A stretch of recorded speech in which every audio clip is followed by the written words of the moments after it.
JEE mains organic chemistry.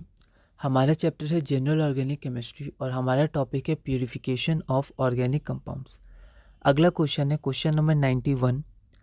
List 1 में आपको mixture दिया हुआ है और लिस्ट 2 में इनकी सेपरेशन टेक्निक्स दी है, कैसे अलग अलग करेंगे। यह क्वेश्चन 2023 में आया था। ये आपके पास ऑप्शंस हैं, एक बार आप इस क्वेश्चन को ट्राई करिए, फिर हम आगे बढ़ते हैं। तो यहाँ पर एग्जाम्पल्स दिए हुए हैं, ठीक है। तो कई बार आपको जो एग्जाम्पल्स मिलेंगे वो एनसीईआरटी बुक में जो एग्जाम्पल्स हैं वो मिलेंगे और कई बार नहीं मिलेंगे। तो सबसे पहले जो एग्जाम्पल्स आपको पता है उसके हिसाब से आप ऑप्शंस एलिमिनेट करिएगा और फिर बाद में देखिएगा कि जो आपको नहीं पता है उसका क्या हो सकता था, क्योंकि अगर कुछ ऑप्शंस हो सकते हैं बच जाएं एलिमिनेट करने के बाद भी, तो फिर आप आगे बढ़ सकते हैं और लॉजिक लगा सकते हैं क्या होना चाहिए नहीं होना चाहिए, ठीक है। तो कई ऐसी चीज़ें आएंगी जो आपको नहीं पता, तो आप ऑप्शन एलिमिनेट करिएगा जो आपको पता है उसके बेसिस पर। जैसे पहला है क्लोरोफॉर्म और एनिलीन। तो क्लोरोफॉर्म और एनिलीन को हम लोग सिंपल डिस्टिलेशन या डिस्टिलेशन से अलग कर सकते हैं। तो ए का 3 हो जाएगा। तो देखिए ए का 3, तो ऑप्शन ए और ऑप्शन सी ये हट गया। अगला क्या है C6H12 और C5H12, ठीक है। चलिए मान लेते हैं हमें नहीं पता है। अगला एनिलीन, ये एनिलीन है और वाटर। एनिलीन वाटर में इमिसिबल होता है पर स्टीम वोलेटाइल होता है, तो इसको स्टीम डिस्टिलेशन। तो सी का 1 होगा। तो क्या इन दोनों में सी का 1 है? देखिए बी में सी का 1 है, सी में सी का 4 है, तो यही आंसर हो गया, डी नहीं हुआ। तो ये अगर हमें नहीं पता है कोई दिक्कत नहीं है। तो ऐसे कई क्वेश्चन आते हैं जिसमें जो हमें पता है उससे ऑप्शन एलिमिनेट हो जाता है और जो बचा वो आंसर है, ठीक है। तो अब हम लोग देखते हैं कि क्लोरोफॉर्म और एनिलीन डिस्टिलेशन। अब ये जो C6H14 और C5H12 ये क्या है? ये हाइड्रोकार्बन्स हैं, ठीक है। और हाइड्रोकार्बन्स का मिक्सचर किस में होता है? क्रूड ऑयल, ठीक है, जो रॉ ऑयल हमें मिलता है। तो उससे फिर पेट्रोल, डीजल, केरोसिन, नेप्था, ठीक है। और ये सारी चीज़ें अलग अलग टेम्परेचर पे फ्रैक्शनल डिस्टिलेशन से होती हैं। तो ये बहुत इंपॉर्टेंट चीज़ है। तो यहाँ पर एक तरह से क्रूड ऑयल दिया हुआ है और हमने एग्जाम्पल में देखा था ये फ्रैक्शनल डिस्टिलेशन से सेपरेट होता है, ठीक है। तो एनिलीन और वाटर स्टीम डिस्टिलेशन और ऑर्गेनिक कंपाउंड इन वाटर। तो जब ऑर्गेनिक कंपाउंड वाटर में होता है तो वहाँ पर कौन सा ऑप्शन है जो बचा? डिफरेंशियल फ्रैक्शनल डिस्टिलेशन हो गया और उसके बाद क्या बचा? Differential extraction. तो ये हो जाएगा फ्रैक्शनल डिस्टिलेशन और डी का डिफरेंशियल एक्सट्रैक्शन। डिफरेंशियल एक्सट्रैक्शन होता क्या है? तो हमने देखा था डिफरेंशियल एक्सट्रैक्शन में सॉल्युबिलिटी डिफरेंस के कारण कंपाउंड्स सेपरेट होते हैं। जो ऑर्गेनिक कंपाउंड पहले वाटर में है तो हम लोग वो सॉल्वेंट डालते हैं जो जिसमें वो ऑर्गेनिक कंपाउंड ज़्यादा सॉल्युबल हो। फिर उसको जैसे ही शेक करते हैं तो ऑर्गेनिक कंपाउंड वाटर से निकलकर उस नए ऑर्गेनिक सॉल्वेंट में जो हमने डाला है उसमें सॉल्युबल हो जाता है और वाटर अलग हो जाता है, ठीक है। तो ये सारी चीज़ें जो है वो एनसीईआरटी में दी हुई हैं, तो आप उसके नोट ज़रूर रिवाइज करिएगा। तो अगला क्वेश्चन हम लोग देखते हैं।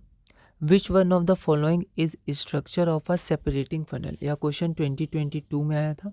इनमें से कौन सा सेपरेटिंग फनल है? एक बार आप ट्राई करिए, फिर हम आगे बढ़ते हैं। तो ये आपको ध्यान देना है, ये एनसीईआरटी में दिया हुआ है, ठीक है। डिफरेंशियल एक्सट्रैक्शन में सेपरेटिंग फनल का यूज़ होता है और उसका डायग्राम दिया हुआ है और उसका प्रोसेस भी दिया हुआ है। तो इसका आंसर आपका ए हो जाएगा। Two immiscible liquids with different densities can be separated by using a separating funnel। तो उनका डेंसिटी अलग अलग होता है, तो एक ऊपर रहती है और एक नीचे बैठ जाती है, ठीक है। तो उनको अलग कर दिया जाता है। अगला क्वेश्चन है, हमारे पास यहाँ पर मिक्सचर है, यहाँ पर हमारे पास सेपरेशन मेथड है। एक बार आप इसे ट्राई करिए, फिर हम आगे बढ़ते हैं। तो यहाँ पर फिर से हो सकता है आपको सब ना पता हो, लेकिन जो जो आपको पता है उसको आप सबसे पहले ऑप्शन एलिमिनेट करिए। जैसे वाटर और एनिलीन, ये स्टीम डिस्टिलेशन होता है, तो बी का आर हो जाएगा। तो बी का आर, तो सी नहीं होगा, ठीक है। तो बी का आर हो गया। आगे बढ़ते हैं वाटर और शुगर। तो वाटर और शुगर, अब क्योंकि शुगर क्रिस्टलाइजेशन करता है, क्रिस्टल्स होते हैं शुगर के, तो वो क्रिस्टलाइजेशन या रिक्रिस्टलाइजेशन से अलग होता है, ठीक है। ये प्रोसेस होता है, इसको ध्यान रखिएगा। रिक्रिस्टलाइजेशन से वाटर शुगर अलग होते हैं। तो ए का क्यू हो जाएगा, तो ये नहीं होगा। अगला देखते हैं। अब देखिए, अब यहाँ पर इसको आपको सोचना ही होगा। जैसे पिछले जो 91 क्वेश्चन था उसमें हमने बिना सब सोचे आंसर निकाल लिया था, पर यहाँ हम लोग नहीं निकाल पाए। ठीक है, तो ऐसे कई चीज़ें आएंगी जिसमें आप नहीं निकाल पाएंगे, तो हम लोग इसको देखते हैं। पर फिर भी ऑप्शन एलिमिनेशन ध्यान रखिएगा, तो आंसर बी या डी में से कोई होगा। तो यहाँ देखिए, वाटर और शुगर डीक्रिस्टलाइजेशन। अब वाटर और एनिलीन, अब एनिलीन वाटर में इनसॉल्युबल होता है पर स्टीम वोलेटाइल होता है, तो स्टीम डिस्टिलेशन। अब टॉलिन होता क्या है, तो वो कलरलेस वाटर इनसॉल्युबल लिक्विड होता है। ठीक है, जो वाटर में सॉल्युबल नहीं होता है, तो इसको हम लोग किससे अलग कर सकते हैं, डिफरेंशियल एक्सट्रैक्शन से। ठीक है, नॉन वोलेटाइल इन स्टीम। ठीक है, तो डिफरेंशियल एक्सट्रैक्शन से हमने देखा था कुछ ऑर्गेनिक कंपाउंड होते हैं जो वाटर में सॉल्युबल होते हैं, मिक्सचर होता है एक्वस मीडियम में, तो उसको भी करते थे, जो हमने बेसिक मेथड एनसीईआरटी में देखा था। लेकिन यहाँ पर जो टॉलिन है वो उतना सॉल्युबल नहीं होता है, इसलिए उसको किसी और सॉल्वेंट में सॉल्युबल किया जाता है, तो वाटर सेपरेट होता है, डिफरेंशियल एक्सट्रैक्शन का ये। तो यहाँ पर ये वाटर इनसॉल्युबल है, या कह सकते हैं वाटर में ज़्यादा सॉल्युबल नहीं है, लेकिन फिर भी ये सॉल्युबिलिटी डिफरेंस के कारण डिफरेंशियल एक्सट्रैक्शन से अलग होता है, जिसमें हम लोग एक ऐसा सॉल्वेंट डालते हैं जिसमें टॉलिन ज़्यादा स्टेबल हो। ठीक है, तो यहाँ पर हमारे पास ऑप्शन हो जाएगा सी का एस, डिफरेंशियल एक्सट्रैक्शन। तो यहाँ देखिए सी का एस है, पर यहाँ सी का पी है, तो आपका ऑप्शन बी हो जाएगा। ओके, अब हमारा अगला क्वेश्चन है क्वेश्चन नंबर 94।